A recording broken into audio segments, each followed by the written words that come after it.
According to NATO, over 1,000 Russian troops have joined separatists to fight Ukrainian forces in the southeast. Sometimes real life kind of sounds like Star Wars. By the way, you're watching SourceFED.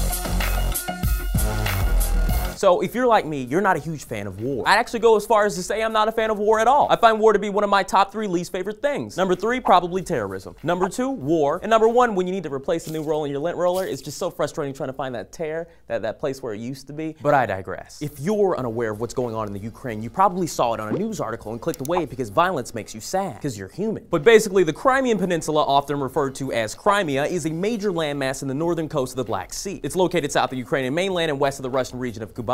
Russia wants access to that land so they can trade better, and according to them, historically the land belongs to them, but also money and all that other stuff that people like. If this were in America, they just snatch it. The last time America wanted land, we kind of just took it regardless of the millions of mother huggers that were already there. Then you just give it a cool title like Manifest Destiny. Yes, that's something that somebody made up once. Now it's a thing. But now, thousands of Russian soldiers are fighting with pro-Russian rebels in southeastern Ukraine. Look at these photos of soldiers standing around and doing stuff. Whoa, wow, soldiers. This does not seem good. Wow.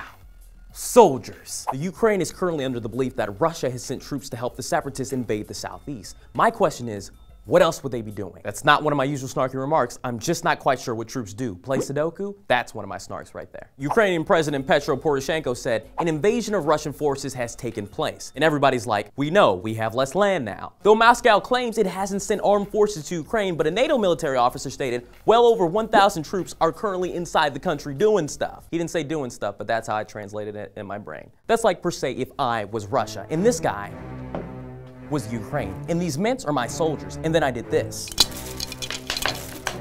And then Ukraine was like, there's soldiers everywhere. And then another guy was like, there are indeed soldiers everywhere. and then I was like, nah. Oh, oh.